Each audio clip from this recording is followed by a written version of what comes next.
One of the amazing things about the old folks' places in Alabama is that they're still there today. Now, my Grandma Rogers, their house was built in the early 1900s, I think. It was built before 1910 because my mama was born there.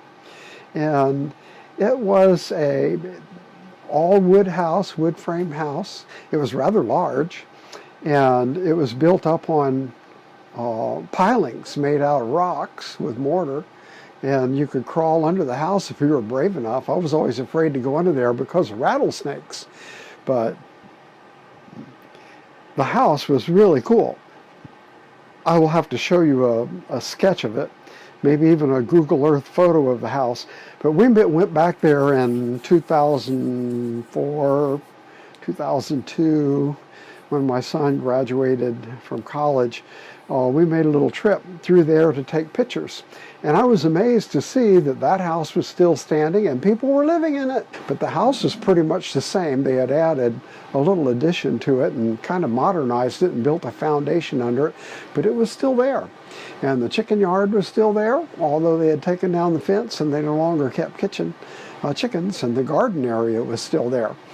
So it was pretty amazing. The thing about my grandma's house there was it was a pretty nice house.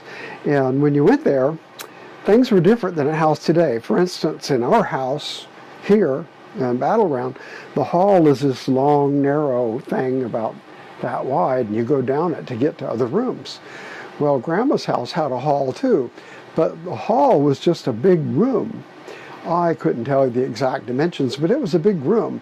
And in one corner of the hall was a portable clothes closet made out of oak. You could open the doors and hang your coats in it. But the main purpose of the hall was it was a central room in which you kept your potbelly stove. And there was a big potbelly stove in there, and that was the central heating for the house. And in that potbellied stove, you would, in the wintertime, keep a fire going in there, and you would use coal for fuel. And Grandma and Grandpa used to buy coal by the ton. Sometimes they'd buy a couple tons, and they would have it delivered in a pickup truck, and they would have it deposited out in the car barn, which had two parts. Had a part for the car and had a part for tools and coals, and actually a third part for tools. And you could go into the coal room and pick up the coal bucket and load coal and bring it into the house. I used to love to do that when I was a kid. It was one of my favorite little chores, was to go out and get coal. And I liked to put the coal in the potbelly stove. Now, also in her kitchen, she did not have a modern electric stove at all. She had a coal-burning kitchen stove, and the first thing you did in the morning was you lit the stove and kept a fire in there all day. And when it came time for mealtime, you'd stoke the fire up and add some more coals and get it hot enough, and that would heat the surface hot enough to fry things, and it would heat the ovens hot enough to bake things. And she kept that for years. Just before Grandpa died, she finally got an electric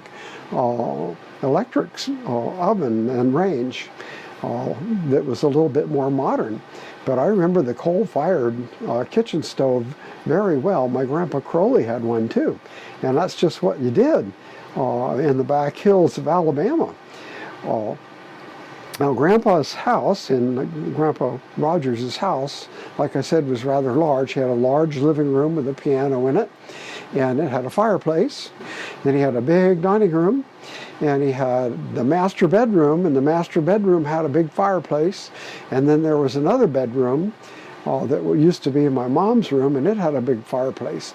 And then in the back, they had an addition, which was my uncle's room, and it did not have a fireplace. And when you went to Grandma's house in the wintertime, the house was usually pretty cold if you got into any of the other side rooms. You kept the bedrooms all shut, and you kept the potbelly stove burning, and that would warm the rooms all around it.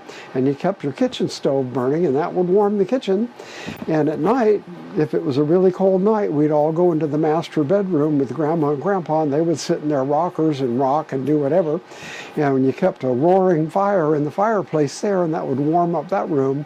And you could sit in there and work puzzles or play rummy or chew the fat, whatever. When it got time for bed at Grandma's house, I always slept in my mom's room, the room she had when she was a little girl.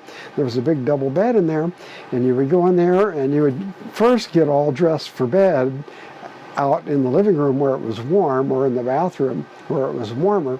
And when you got ready for bed, you'd open the door and you'd dash into a room, and then you would dive under the covers. And Grandma always kept blankets, no kidding, it seemed that thick on the bed. There would be 4 or 5 quilts, and you would hide under the quilts, and you'd pull the covers up over your head for 2 reasons. One is to help warm the covers out. It seems like it would warm faster if you pulled them up over your head, and also to hide from the monsters. But anyway, you would warm under the bed like that until finally you fell asleep. The next morning you'd wake up and you'd get out of bed and it'd still be really cold in there. I mean, I remember one Christmas we had a light snow on the ground, which was really rare for that area. And here we were sleeping under quilts in an unheated room. But that's just the way you did it at Grandma's house when I was a kid.